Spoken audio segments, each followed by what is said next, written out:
And that's what climate change is about. It is literally, not figuratively, a clear and present danger. We are in the beginning of a mass extinction. The ability of CO2 to do the heavy work of creating a climate catastrophe is almost nil at this point. The price of oil has been artificially elevated to the point of insanity. That's not how you power a modern industrial system. The ultimate goal of this renewable energy, plan is to reach the exact same point that we're at now. You know who's tried that? Germany. 7 straight days of no wind for Germany. Their factories are shutting down. They really do act like weather didn't happen prior to 1910. Today is Friday. It is indeed Friday, and welcome to yet another edition of CCR's Climate Change Roundtable, number 74 in a series. We today are going to be talking about something across the pond. Yes, we're going to the UK to talk about climate lockdowns. Believe it or not, there was an interest in the British populace to have climate lockdowns, or kind of coinciding with the whole COVID thing. And guess what? Maybe they don't like it so much anymore. We'll talk about that in a few minutes. But first, let's introduce our regulars and our guests today. We have with us, of course, Dr. Sterling Burnett and Linnea Lucan. And from the UK, the founder of CAR 26, Lois Perry, who'll be talking about the climate lockdowns. Welcome to all of you. Hi. Good to be on again. Yeah, it is. So we're going to jump right in and go to some of the craziest climate stuff this week. Yes, the big bag of climate stuff is what we're going to be talking about. We've got all kinds of different topics. First of all, Bernie Sanders is saying that, well, that's not Bernie, but we'll take it. The world is burning. Here's how we stop it. Yes. How many of you have gone outside today and discovered that your lawn is on fire? Or your car's being torched, unless you happen to own an EV, for example. It's just nonsense beyond nonsense, the stuff that the media has been broadcasting lately. I mean, they've turned into a doomsday call, literally, talking about the world being on fire, and it's nowhere close to it. It's not even... More importantly, it's like when they talk about the fires, they talk about... they talk about Canada and Greece and parts of the U.S. currently have some fires. Well, we have something called fire season every year, and what the climate trends show is that they're getting less and less severe. That less of the planet is burning annually every year than burned the year before, and this is during the period of climate change. So it's hard to understand what they're talking about unless they're saying climate change is causing reduced wildfire, in which case, we might have a discussion. I think as well, the skepticism is increasing. I don't know about the wildfires, but the skepticism is increasing in terms of the public. I mean, especially in the UK, when you're hearing about people being charged with arson for these fires, when the BBC has been saying, this is a sign of climate change. And then the public are hearing, as I say, that people are being charged for deliberately setting them off.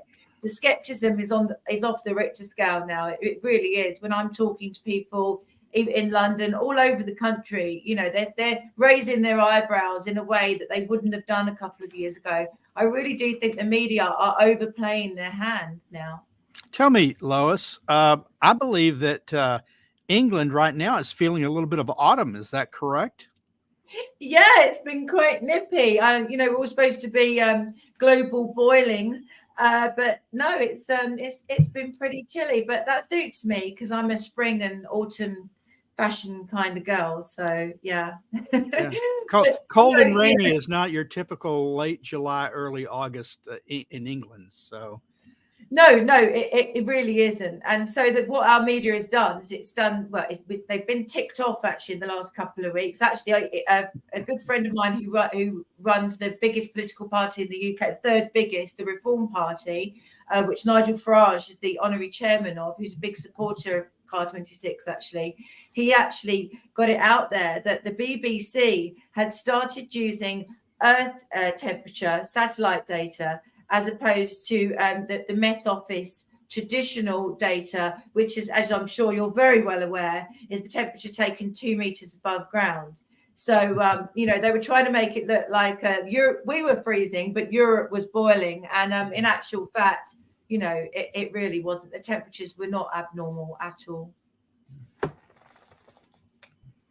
So we've got, this before. Can we go back to that previous headline for just a second? Thank you, Andy.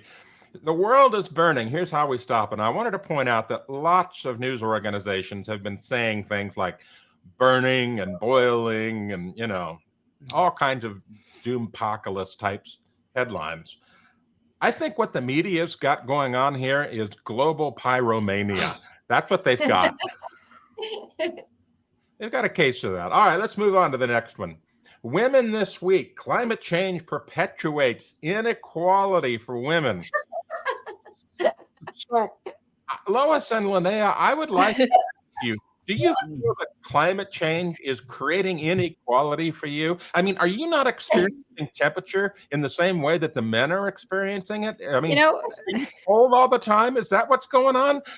Anthony, this is just kind of a common refrain for the progressives, especially. What magazine is this? Council for Foreign Relations. It's not even, oh my goodness, it's a magazine that is supposed to be, I don't know, reasonable. But then if you've ever seen the United Nations Women's Twitter account, then you'll know that they are big fans of making any disaster into a woman-focused disaster. The entire planet is burning, but women are burning worse, kind of a situation. It's nonsense, obviously. I know what kind of argument that they make is that, women are affected because in the third world, especially because they have the majority of the childcare duties. Women who are pregnant are a little bit more temperature sensitive typically than even women who aren't pregnant, that kind of thing. But this is just silly stuff. It's a climate focused human interest piece. There's no reason for them to have the climate element in a, people in the third world are struggling kind of a story. No, I completely agree with you. Yet they're struggling anyway, full stop, and thus ever was. But I present a show on Rupert Murdoch's TV station in the UK called Talk TV. And we were talking about the things that are done in the name of net zero do sometimes disproportionately affect women, though. For example, if you disenfranchise women in terms of having their own vehicle and transportation, that will disproportionately affect young women, or all women's ability to feel safe when they're driving out at night, or if they've got small children and things like that. So I would argue that it's the net zero, things that are done in the name of the net zero agenda do sometimes disproportionately affect women, but not climate change itself. But as you say, another nonsense. I would say if they're concerned about the plight of women or the poor and children in developing countries, and I think they rightly should be, then what we actually know what to do, and it has nothing to do with climate change. It has to do with economic development. Quit suppressing their ability to get out of energy poverty. Allow them to develop power plants so that they don't have to walk and clean water supplies, so they don't have to walk hours a day carrying water. And so they don't die from indoor air quality problems from burning dung and wood. Let them have the development on their coast that is as robust as what we have in the West, so that when a hurricane hits, rather than thousands dying, a few dozen who ignore all the warnings die. Help them get rich. That is the best defense against climate change, whatever the cause. Well said, Sterling. All right, let's go on to the next climate crazy story this week. Yes, California waves have grown a foot taller because of climate change. Oh, no. Gosh. Isn't that good for surfers? I was about to say, did they interview any surfers for this? They might be in favor. Yeah, I mean, the surfers are just terribly upset about this, I can tell. But I read into this. I read the piece. They're not even measuring the wave height directly. They're using a proxy. They're using earthquake detectors to determine how the waves are crashing and therefore inferring that they're a foot higher. They didn't actually measure it. It's just rubbish science. And yet, then of course the media is just running with it because they don't have the wherewithal to question it.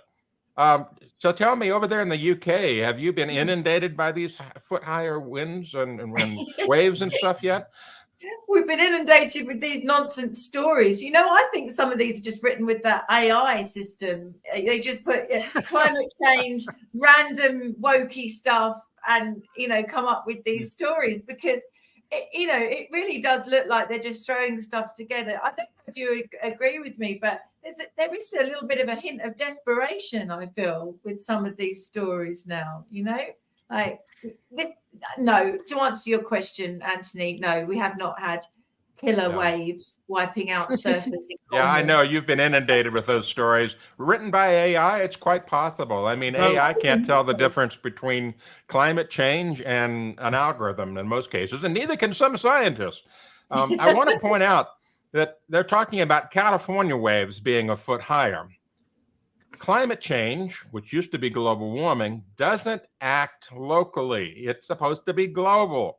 And so just California getting foot higher waves? Nah. Oregon and Washington State and Baja California and Mexico, they have no effect. But California, that makes a lot of sense. Right. Well, that's just it goes right into what the people who govern California think, that California is going to be inundated by the sea. We have to do something. We have to stop allowing gasoline cars and generators and all kinds of stuff. All right. So we've gone through the crazy rubbish. Let's look at some sensible stories for a change. Climate change obsession is a real mental disorder. This is from the Wall Street Journal. And I read through this, and I have to say, they're spot on. We look at what the media has been pushing this week about, the earth is on fire and global boiling from the UN secretary in charge of stupidity. And yet, what else could explain these kinds of headlines unless it's an obsession, a mental disorder? I know in the UK, you've got people that protest on a regular basis, Lois, that glue themselves to the roads and throw paint on artwork and all kinds of stuff. What do you think about this headline? Well, as my Cockney grandmother would say, sadly, some of these people that are doing these things are a sandwich short of a picnic, which means that they're not the full bob, which is another Cockney saying. I think some of them do have mental disorders, especially some of these protesters that are gluing themselves to the roads and throwing paint. I mean, so some of them you do actually look at them and feel a little bit sorry for, because there is a cult element more than an element to this whole quasi-religious climate catastrophe stuff. And then some of them are genuinely distressed. I mean, a lot of them aren't. They're just there because they want to protest. But I always find it ironic that, they're actually supporting the globalist agenda by protesting. That's not much of a rebellion. Hey, I'm going to support the massive corporates and all the big governments in the world. What a rebel. It's just, you just feel like shaking them. And they're quite often very middle class and quite posh, and say, look, Philomena, look, Tarquin, come on. I know mommy and daddy's got a massive, great big house and all of that, and you're not going to suffer. But there will be genuine people who want to get to work, who want to get to school, who can't get through because of your ridiculous behaviors. But in answer to your question, definitely mental disorder. I totally agree. Totally. It's a far cry from the protesters of the 60s who were actually protesting the big government and war. Now they're supporting all this stuff. And the press, to be fair, the press has gone along with it. The education system's gone along with it. Among kids, this is a real problem when kids despair. But, I see someone like we have Greta in the opening and the closing. And when she spoke before the UN, she said something to the effect of, "You have stolen my future." Mm-hmm. As far as I can tell, she's living better now than she was living before she first came on the scene as a climate scold. Isn't she a communist that's worth hundreds of millions of pounds? her family's worth a lot of money now. Yeah. So So, she's yeah, she's how living does that pretty work? well. Well, Sterling, She travels the world. Sometimes family- on yachts, right? But it's I don't see her future robbed. I don't see Well, these to be kids fair, living Sterling, worse. Yeah. to be fair, That's for sure. her influence is dwindling because she's no longer the cute little high schooler who's having school strikes every Friday, and the media is kind of turning their attention away from her, and she's getting more and more desperate with her messaging. So maybe her future has been stolen just simply by what she's been doing and the lack of interest. How dare you? By climate change. To clarify though, she said that you've stolen my childhood, which and her family was very wealthy before they started doing this. So I have no doubt that her family stole her childhood. Yeah. Well, Yeah. no, I think that's all $18 million. Well, that's practically poverty level by other billionaire standards. I think the Earth revolving around the sun stole her childhood because she got older. There we go. All right, let's go on to our next climate story. This one is something we've been saying again and again and again. And it's also, again, from the Wall Street Journal, who's become a voice of reason as of late. Climate change has not set the world on fire. Now, this is from Jorn Lomberg, and he wrote a very good article talking about something we've talked about regularly on Climate Realism, about the fact that satellite data from NASA shows a decline in global fires. You can see the graph right there. And so this rhetoric that the media is pushing about the Earth being on fire, wildfires are getting worse, and so forth. Again, when you go back and look at real data, not models, not hype, not doom casting, none of that stuff. If you look at real data, you find the claims are totally bogus and they don't hold up. But then again, the media is still pushing this stuff as if it is real. Well, Comments, anyone? We've written about this dozens of times, dozens of times. California, the United States, we have the data. Wildfires are down dramatically to the extent that they've increased from the early part of the 20th century, to the extent that they've increased modestly in the past few years. They still don't match where they were before. And that's due to changed management practices of forests and people moving to we call it moving to the nuisance. And globally, it's clear wildfires are down in Canada. Despite a bad fire year there this year, wildfires are down. And the Canadians did a study and they they credit global greening as the reason.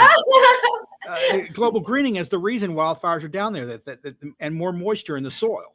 So things are getting better there. Things are getting better around the globe, but the headlines are getting worse. And well, that tells you all you need to know right there.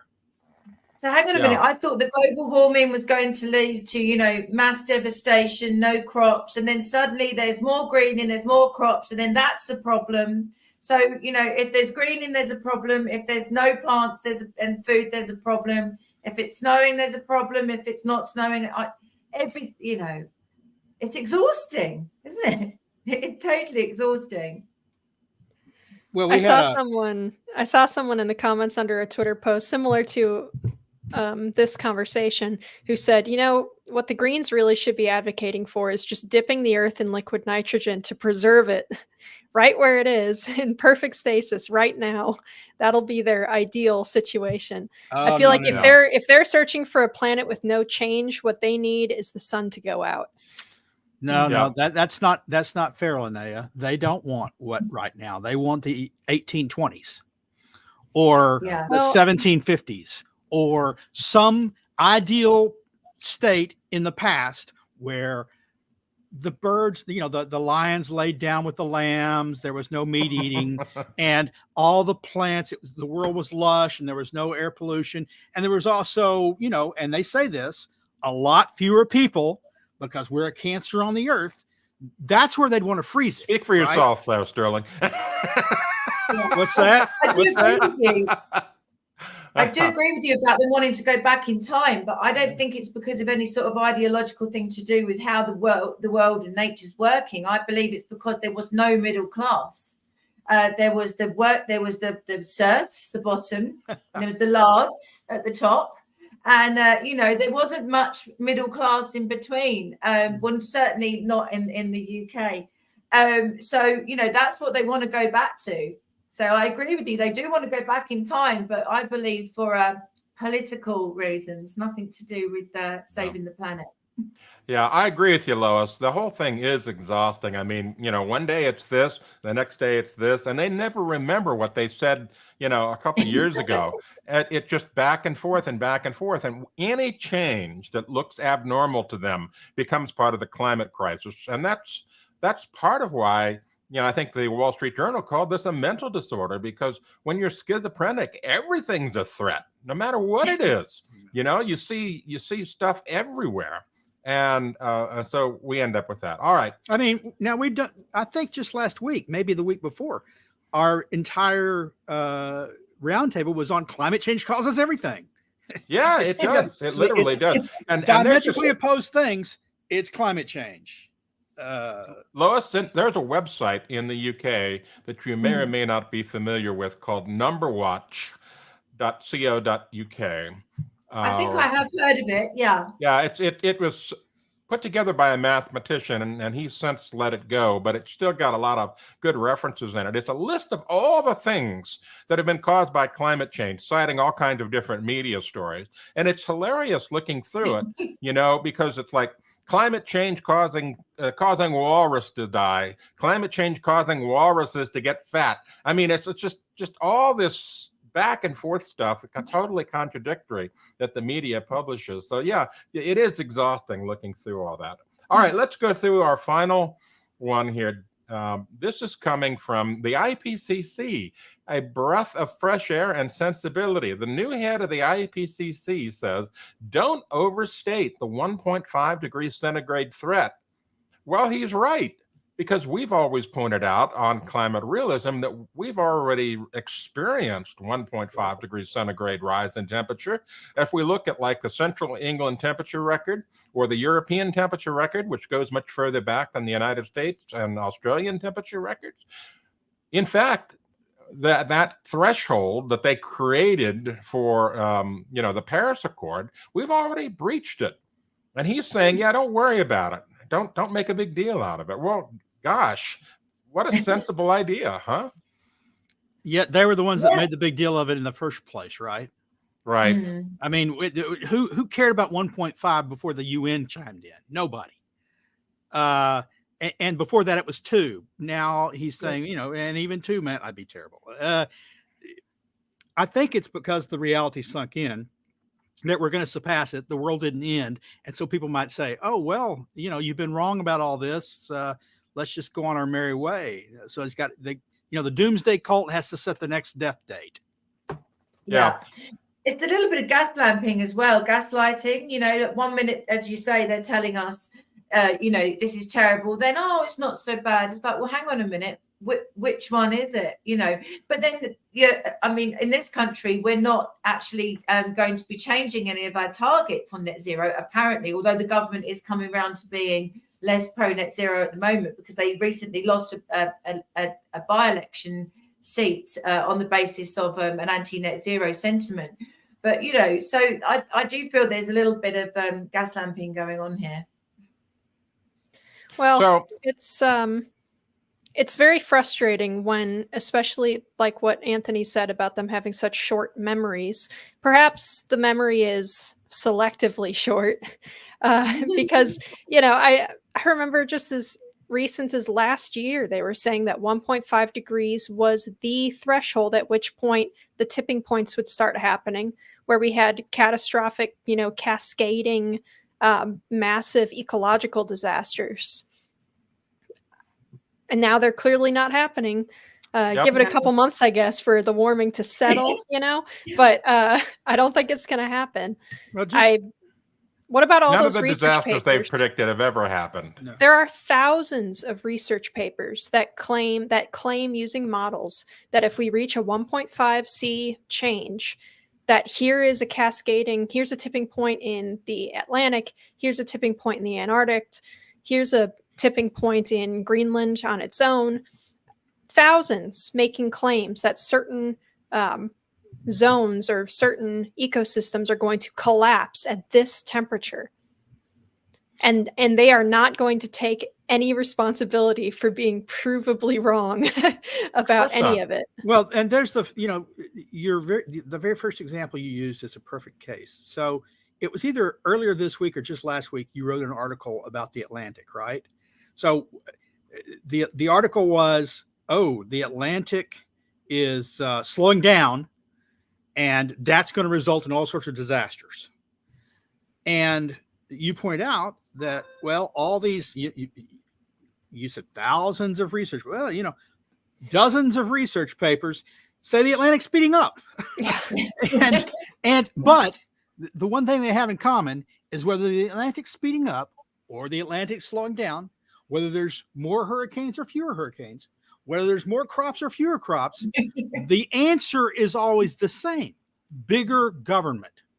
Absolutely. More government more taxes. intrusion in our lives. More taxes, less liberty, less movement. Yeah, it's always the solution, Sterling. Didn't you? You must realize that it's always the solution.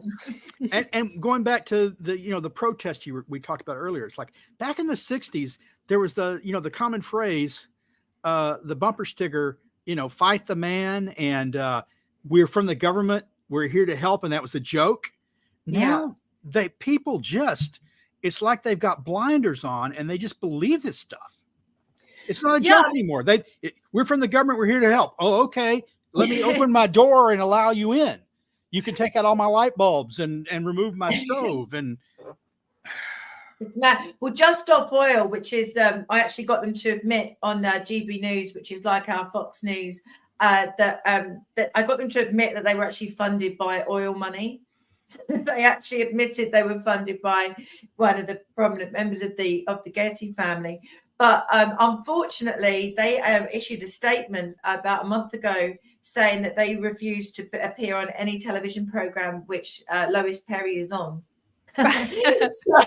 Cowards. So that's my claim to fame now. And actually also Boris Johnson, our former prime minister, his father won't come on with me now. So apparently I've got a bit of a reputation for winning the argument, but I hope I don't cut off my nose to spite my face and end up having absolutely nobody saying they'll come on with me. So maybe I need to tone it down a bit. I don't know. Yeah, you mentioned that you got an environmental group to admit they were funded by oil companies. Yeah. And, I had a similar thing happen. One of our Heartland climate conferences way back, I got accosted by a British TV outfit, and I forget the name of them, but this one guy, he was headstrong on making me admit that I'm being funded by fossil fuel interest. And I've never gotten a dime from any of these companies. They don't even know who the hell I am, but this guy was just absolutely focused on it. And fortunately, I have a good memory on these things. And I posed back to him, well, wait a minute. What about the fact that your organization is getting funded by, actually it was Greenpeace. It was Greenpeace TV. That's what it was. And I said, well, what about the fact that your organization is funded by fossil fuel interest? And he just basically shut up and went away. He didn't want to talk about it. Well done. I talk about big green. Everyone says, oh, big oil. Big green is, it's huge. And it's all using our money, taxpayers' money, because none of these renewables or any of these other scams work without our money, tax dollars and tax pounds. So, I think big green is a bit scarier than big oil. But as you say, they fund all this nonsense. Both sides do. So it's a scam. So we have that website that I talked about earlier called Number Watch, and Number Watch has all of these different comparisons on it. Here it is. It's just the giant honking list of things that are caused by global warming, and it's just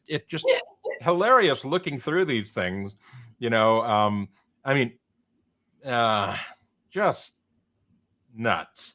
And some of the links have expired because some of these organizations have taken down some of the rubbish they published. But it just literally thousands of contradictory statements made, in the media about what is caused by global warming, many of which are completely contradictory in the same month even. It's just hilarious to watch. And so we'll get into our main interview now. Lois, I want to introduce Lois, who has founded this CAR 26 organization in October of 2021. And this was to coincide with COP26 in Edinburgh. And CAR 26 stands for Climate Analysis and Reason. And so, but there's no reason in the climate debate. So, you've probably already figured that out, right? Yeah, exactly. So tell us a little bit about what your organization does and what you hope to do in the future. Right. Well, COP26, as you say, we started around COP26, which was in Edinburgh in Scotland. And it was a little bit of an irreverent name of it, because it's slightly taking the mickey out of the whole COP26 thing. And we just wanted to raise awareness of what net zero policies actually meant for ordinary people in terms of lifestyle, how it would affect your family, your work, your way of life, absolutely everything.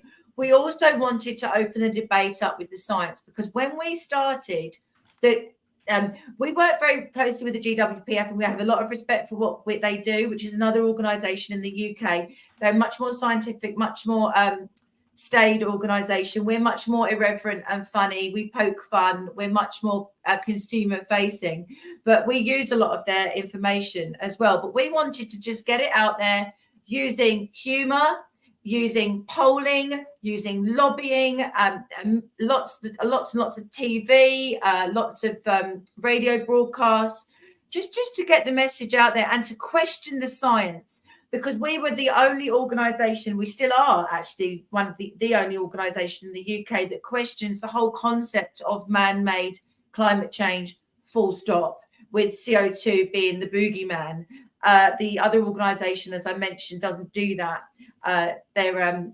So our organisation has had some massive successes. Our first lot of polling that we did around COP26 showed that 58% of those who expressed an opinion wanted a net zero referendum. And that was 2 years ago nearly now. And so you can imagine we have done it again, and it was considerably higher. We will do it again. I imagine it will be higher still. But our polling was actually put to the Prime Minister at the time, Mr. Johnson, at COP26. And to say that it took him by surprise is the biggest understatement ever. He just was not expecting to have my polling read out to him. And that made the front cover of one of our big newspapers here called the Daily Telegraph. We had a massive fracking petition. For a time, we managed to get the moratorium on fracking lifted. Unfortunately, it was put back in.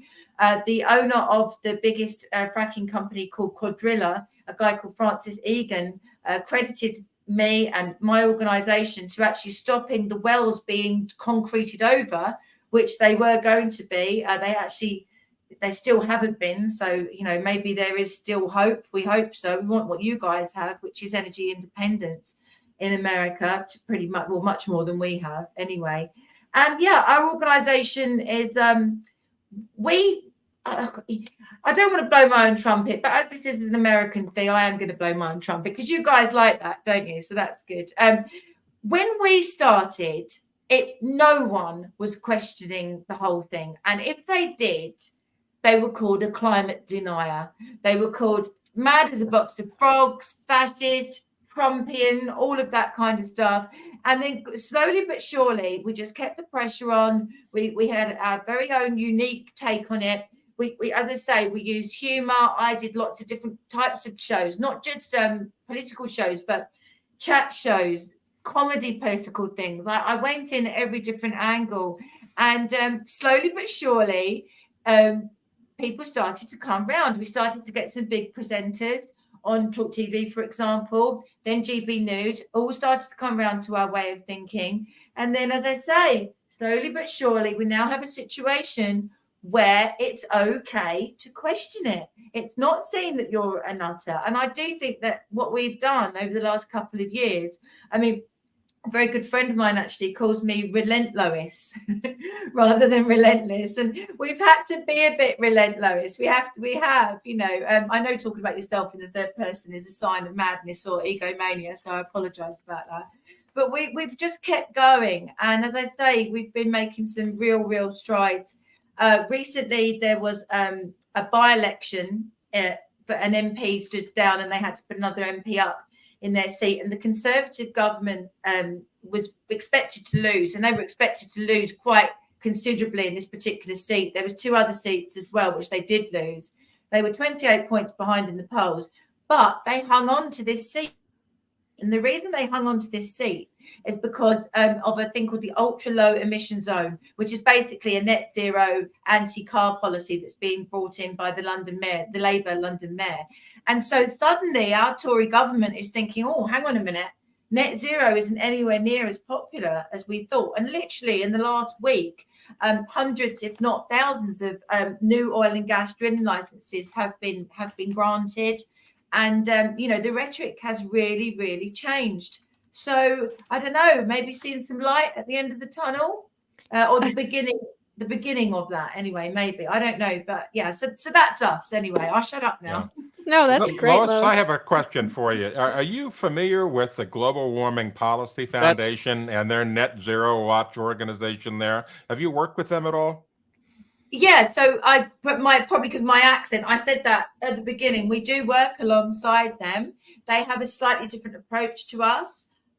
We're much more consumer public facing, and we interpret their science, and we try and simplify is the wrong word. We try and make it more accessible, and so that we can get more people on board. But yes, we work very closely with them. We have a lot of respect for the Global Warming Policy Foundation. Yeah. I have a couple of questions. So we've known each other now a few weeks. It's a lifetime, Sterling. A lifetime, yes. Soon we'll be friends on Facebook, and that's definitely a permanent thing, believe me. Oh yeah. So I guess 2 questions. As you say, the government is now backtracking a bit on their net zero policies. They've seen the electoral writing on the wall. If they don't, I suspect Labor is even reconsidering because they want to win elections, maybe. Yeah, so there has been a little bit of backpedaling. Yeah, they're going to do these thousands of leases in the North Sea. Do you think that'll change their perspective on the fracking? Because, like you say, they didn't see many of the wells, and natural gas has become a big issue that it wasn't when these policies were put into effect. Right, when you were getting Russian gas before the war. You're not anymore. And so I'm wondering if that will open up their eyes. And then the second question I have is, tell us a little bit more about the poll. I know it's a 1-question poll. I wrote about it last week. But, the numbers of people who reject net zero went up, and in a sort of a surprising segment of the population is where the growth came from. Yeah. Okay. So I'll address the first thing that you mentioned first. I do think that net zero is becoming. Sorry, can you just remind me what the first bit was that you said? You talked about net zero policies becoming more popular. Well, becoming less popular, and so with the 2 political parties both to some extent recognizing that. Their survival may depend to some extent on modifying their current policies. What does that have to do about? I think you're absolutely right. But obviously, it's worth remembering. And the mainstream media narrative during the whole Ukraine crisis at the beginning was, oh, this is pushing up energy prices. And I made the point, no, net zero policy is pushing up energy prices.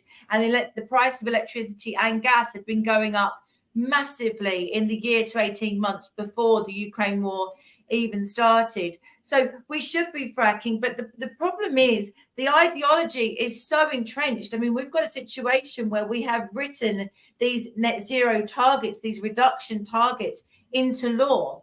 So there would actually have to be a change in the law. It couldn't be just overturned by government policy. There would actually have to be a vote on it.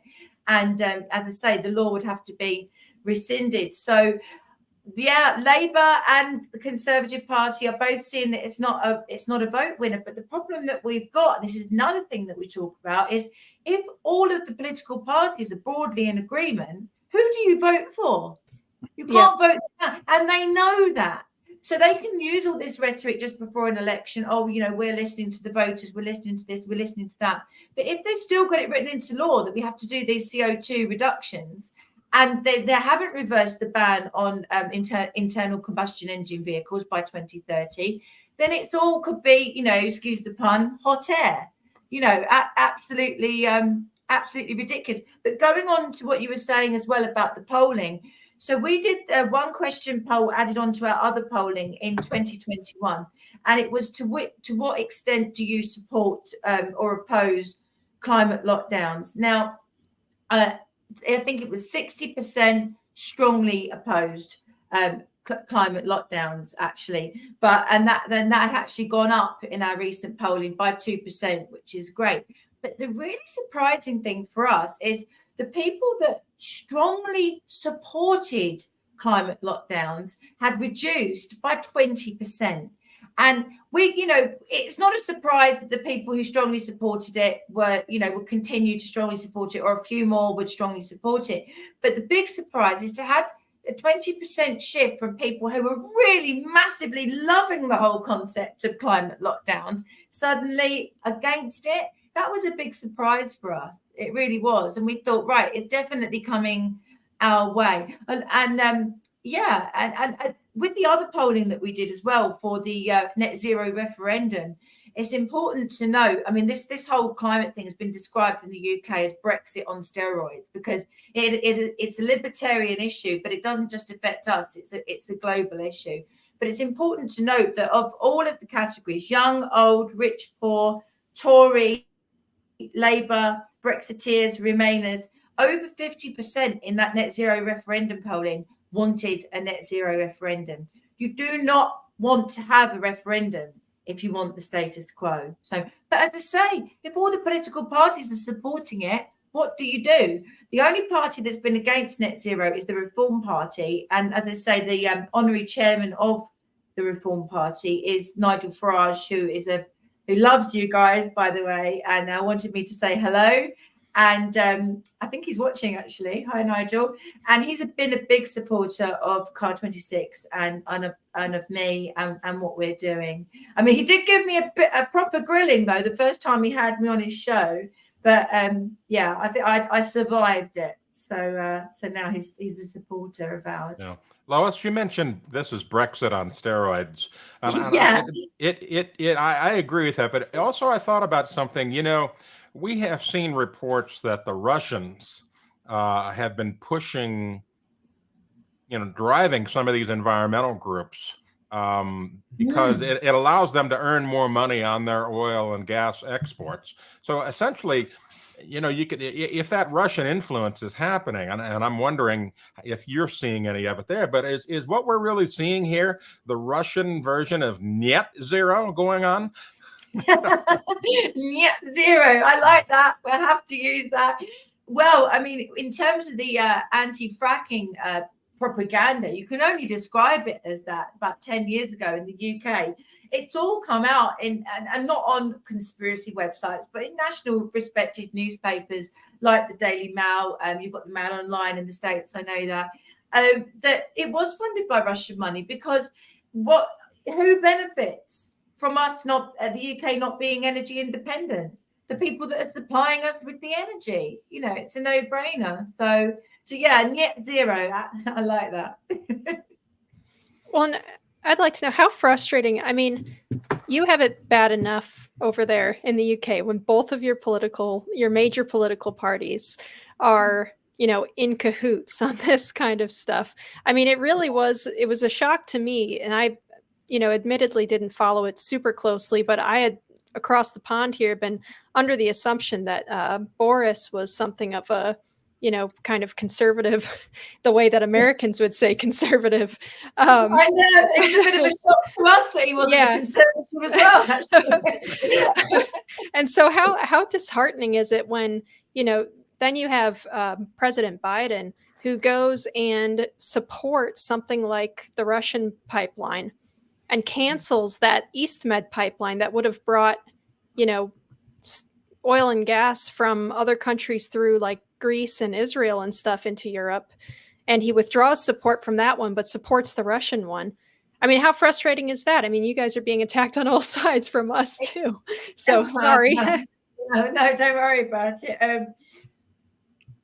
It's insane, isn't it? There's no one, and you think, right, well, what's really going on? I mean, that's the problem, because if you actually look at the decisions that are being made, they don't seem to have any basis in any sort of rational thought whatsoever. So you have to think what really is going on. I mean, unfortunately, then it starts to make you think, oh, okay, so are these individuals allegedly benefiting in some way personally from these decisions that they're making? Because the decisions that are being made certainly aren't being made for the benefit of us. Unfortunately, Boris Johnson and his father and his wife are all massive greenies. And the other reason Stanley Johnson won't come on television with me is because I mentioned the fact that he was in the pay of the Chinese government, which is actually factually correct. But do you know, when I saw him the other day, he jumped. I thought, I'm little and I'm a girl and I made Stanley Johnson jump. I was quite proud of that. But anyway, that's great. Maybe you can do a. Pardon? I was going to say, maybe you can do a protest where you glue yourself to him. To glue myself to him. Well, actually, on the Car 26 website, sorry, shameless plug now, you can actually buy stickers with my face on them, and they're Just Stop Oil repellent stickers, because they said that they won't appear anywhere where I am. So we had these stickers made for people to put on their cars and their offices and all of that. So, and the other thing, we talk about that on well done. On the Car 26 YouTube channel, we've got a show every week where we have guests and stuff as well. So that's the second shameless plug. I won't get told off now by Lance Foreman, so that's good.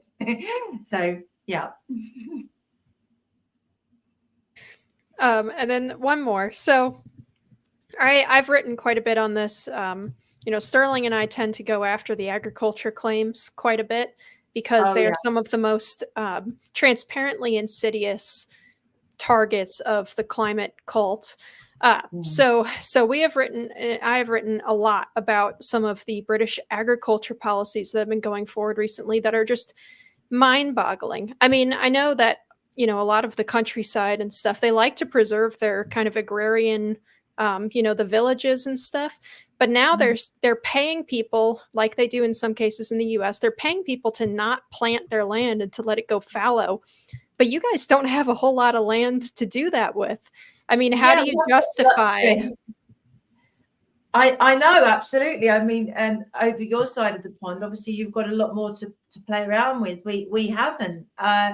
Again, it all just makes you think, what's really going on, and why doesn't our own government want us to be energy independent? Why don't they want us to be able to produce our own food? Why do we have to have all these dependencies and weird deals and stuff going on with other nations all the time? And then the threat of climate lockdowns, food shortages, all of that. It all seems to be, as I said, it may not be deliberate, but if the food is expensive, energy is expensive, you can't afford to drive, bang, there goes the middle class. There's no middle class. There'll be the people that have got lots of money and the people that haven't, and no one in the middle. And you have to wonder about, what the just average person reading the news, because I see a lot of the time in the newspapers over there, especially like Guardian and stuff, but they're they'll say, they'll be blaming the grocers for having a produce shortage. They'll be blaming, climate change for having a produce shortage when they're actively trying to decrease the amount of produce that you can produce in country and trying to reduce the amount of fossil fuel use, which is, what shipping those foods over to you requires. So it's, you wonder if the average person sitting in their home reading the paper, if they make these kinds of connections all that much, or if they only, really make the connection when they see that price tag or when they get pinged by the ULEZ zone or whatever it happens to be. Yeah, I think now it's affecting people very much so in their pockets, and they're suddenly realizing they can't drive their cars, as you said, with the ULEZ and all the other things that are really, really coming in now. I mean, all the stuff that I have been saying for the last 2 years. I mean, stuff that's happening right now. When I said it originally, I was told I was a mad conspiracy theorist, and now, now it is happening. So, yeah, I do think that when it hits people's pockets, they're more open to hearing other views. For GB News, which is the channel that I appear on regularly, thank you, GB News. They are the biggest news channel now in the United Kingdom. They're bigger than Sky and the BBC. They're 24-hour channel, and we're the fastest growing news channel as well. So, and the reason is because we're talking about this stuff. Nobody else is. So, yeah, people are going to be force-fed a diet from the mainstream media like the Guardian and the BBC, everything that you've just been saying. But fortunately, there are other channels, and people just need to just speak up, because people want to hear the other side of the argument, as you say, especially when it's affecting their standard of living. You've got sort of a unique problem over there, though. Not only are you a smaller nation, but to some extent you're subdivided very strongly politically. So the Scots are very different, much more green even than whatever is below Hadrian's Wall. The Scottish the Scots have cut down millions of trees to clear the way for carbon reducing trees to clear the way for wind turbines. This just came out, right? So they're destroying the environment to save it. And then and then Ireland is one of the farthest along with these agricultural policies that would put farmers out of business and stop, producing food. So the Republic of Ireland. Yeah, I believe the Republic. That's right. Not Northern Ireland. Well, they're part of the whole EU scam thing, like they love it, or they want to be part of this sort of neo-Marxist organization where they're all sitting at home on universal benefit, and there's no benefits, and there's no economy, and no one does anything, and everyone just stares at a screen reducing their carbon output. They love it. It's art. Yeah, they what do they do? They don't have any taxes on artists and actors and things like that. They want to be known as the arts island, I guess. Well, I mean, the thing is, so you've got all of the big corporate, or like Amazon and companies like that are based in the Republic of Ireland because their corporation tax is so low. So on the one hand, they sort of want to be this sort of socialist utopia, but then on the other hand, you don't get anyone more corporate in terms of trying to get the big boys over there, and because of that, they're not paying tax in England. But that's another story. The thing about Scotland is obviously it's being governed by the SNP at the moment. They don't want to be part of the United Kingdom, obviously, but they don't want to be independent. They want to be ruled by Europe. So don't ever think that it's any sort of massive longing for independence. They just want to stick two fingers up at the English because they don't like us very much. That's the only reason, and that's why they've got all massively green, because they're trying to impress the EU people. But remember, Scotland voted to stay in the Union. They did vote to stay in. Yeah. Before we get on to our final part of this, I want to remind our viewers that you can ask questions in the chat. And if you want to bring a question to the forefront, make sure it gets answered. Make a super chat out of it, and throw a few bucks our way for that. But we are going to be answering questions here shortly. Lois, I want to give you an opportunity to make a kind of a final statement before we get into questioning. Okay. And so, if you could kind of summarize, in, an elevator speech, with a couple of sentences. What is it that you want to say to your countrymen and women about net zero? What's the simplest thing you can say to them that would be most effective? All right. Well, first of all, I'll just do one little bit, and then I'll come on to that. I just want to say as well that CAR26, as an organisation, we are not funded by any big corporates, as you can imagine. Imagine what someone's ESG. Oh, come on! Surely you're taking all that money from big oil and BP, right? No, we're not. Sadly, although if they want to send us some money, we won't say no. We made the same pitch 2 weeks ago. Exactly. Yeah. No. We're dependent on small donations. We've been lucky enough to have a few big backers, but none of them, as I say, none of them are in the oil and gas industry. They're actually libertarian, prominent Brexiteers.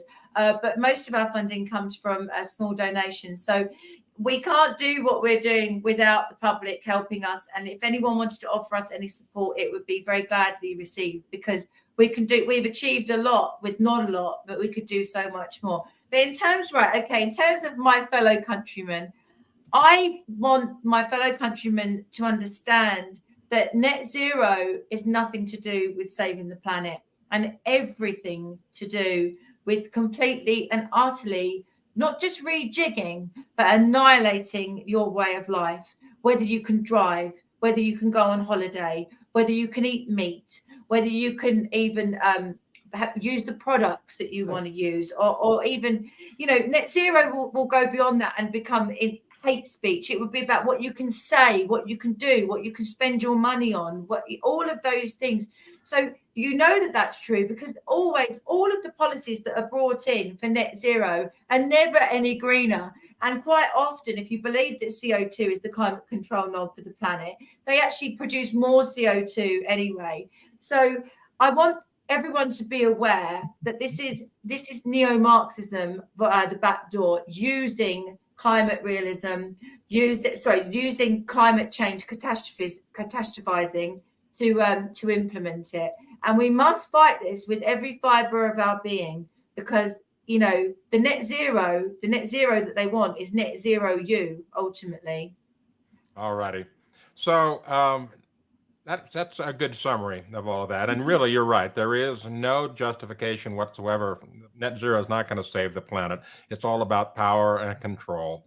So let's go to some of our questions. We've got a few questions that have been.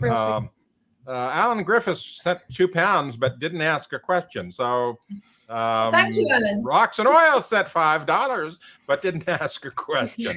Thank you. Anyway, we'll take the money with no questions. Yeah, I mean, I want to point out that we're getting $2 and $5, while some of these enviro protest groups are getting hundreds of thousands to millions of dollars, and we're here, we're struggling with pocket change. All right, but we're happy for every donation we get. Absolutely. And we do make really good use of it. Themselves. Yeah, I think, like CAR26, Heartland fights above its weight. Yeah.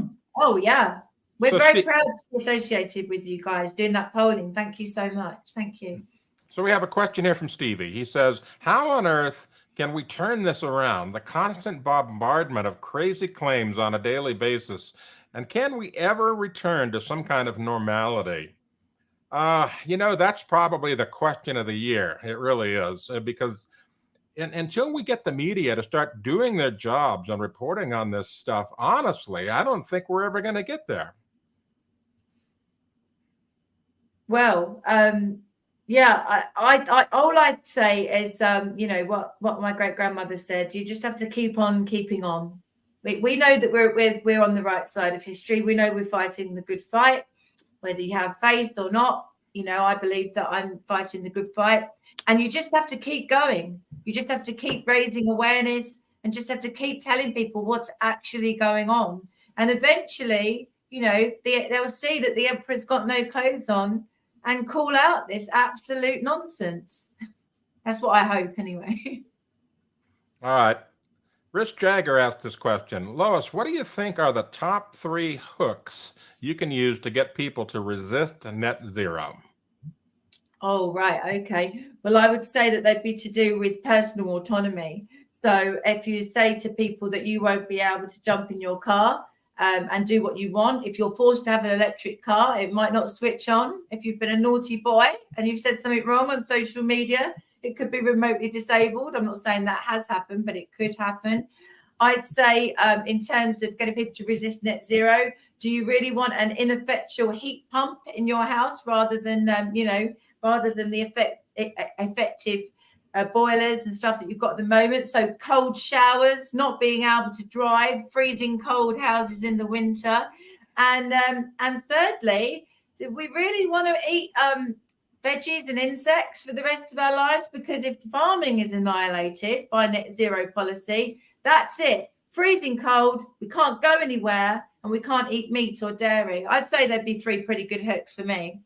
Yeah, when fine restaurants start offering, cicadas instead of filet mignon, that's going to really turn a few people off. I'm really looking forward to that day. All right, next question. Doug Troyer, how will Parliament get involved to change these climate change policies? Well, I'm not sure, but I will say this. If Parliament does get involved, it won't be good.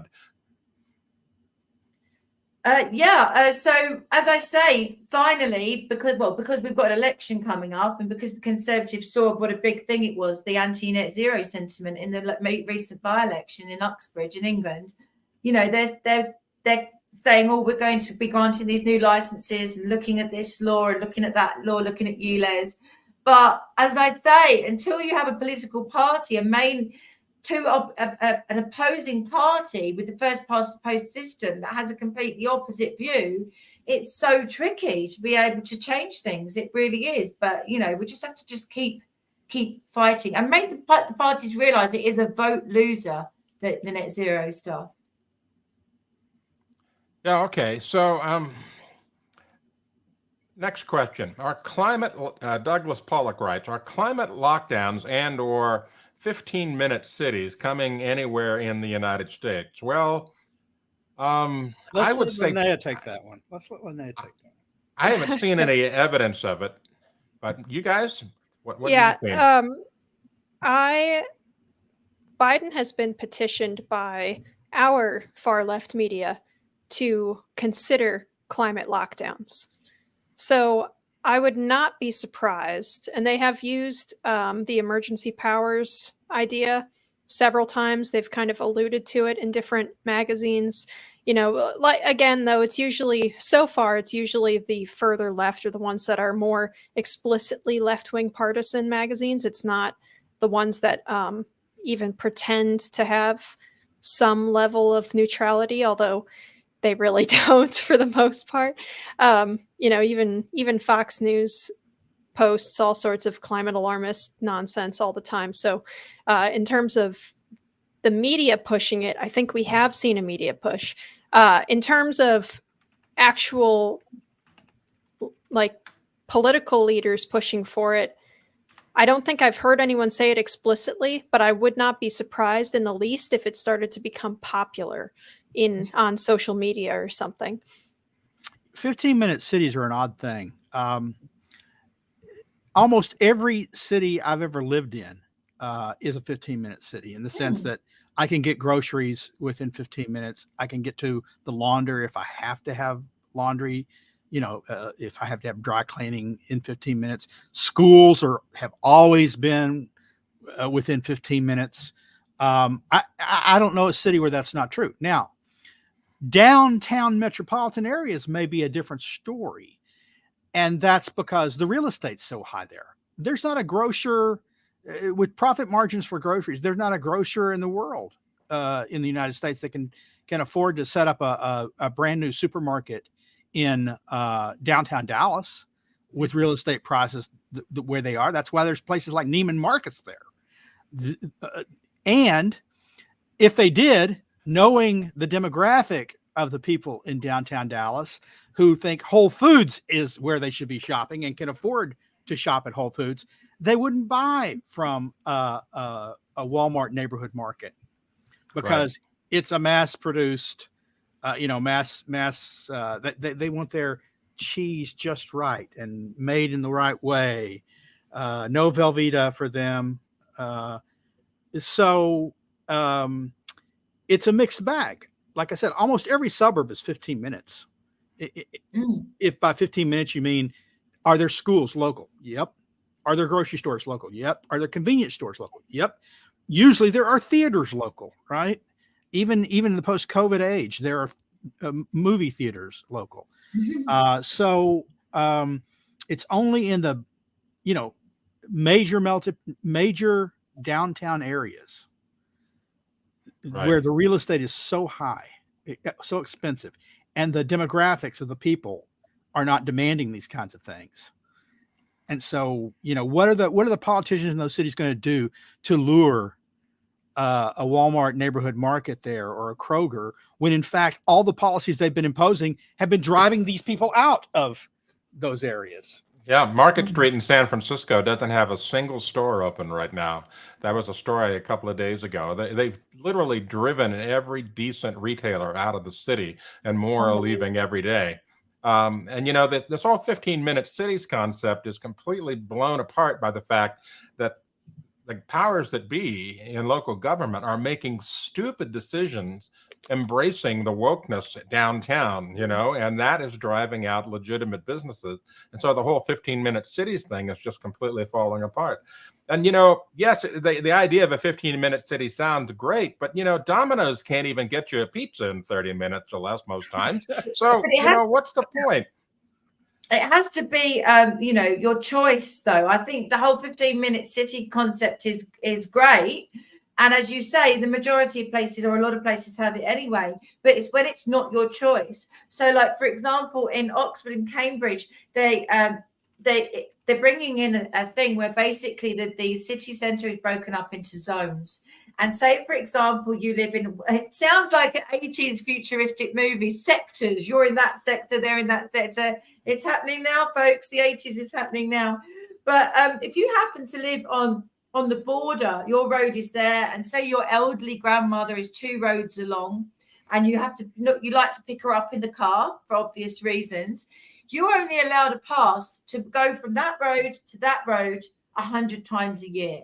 Otherwise, you have to go out of your road and all the way around the ring road of the city to come back in, go all the way back round.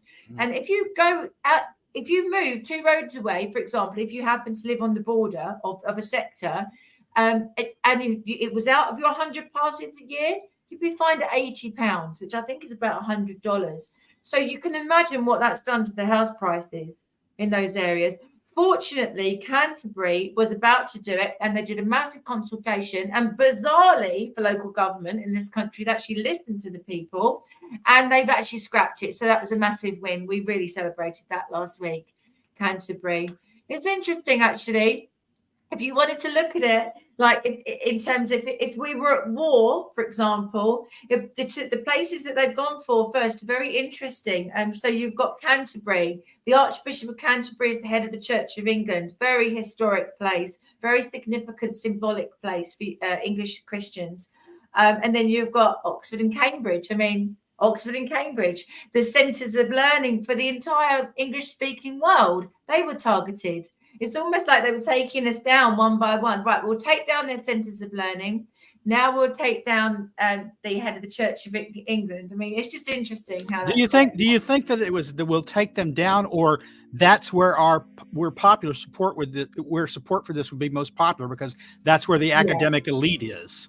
No, absolutely. I'm having a bit of a play. Yeah, of course, it's big. It's also because you've got high student populations there who don't have children, got no buy-in whatsoever to the area. They're allowed to vote, but they're not allowed, but they actually don't live in the area. They actually live somewhere else. So you've got huge numbers of very ideological 18-year-olds voting in council elections.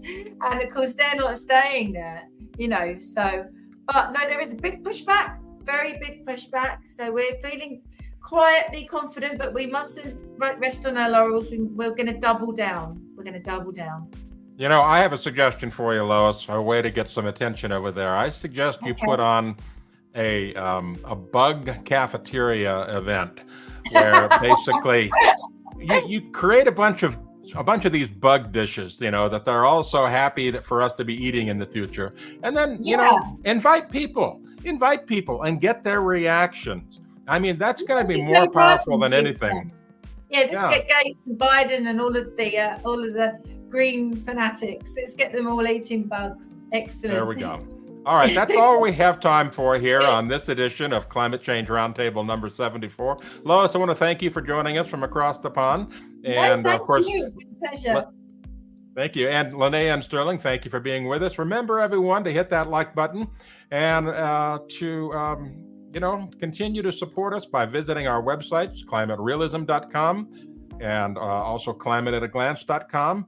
And then also the UK website, hopefully when they'll have the Bug Festival going at car26.org. And That's hopefully right. we'll get to tune in for that. Anyway, that's all we got time for. Thanks for being with us, everybody. I want you to have a great Friday and a great weekend. Bye-bye.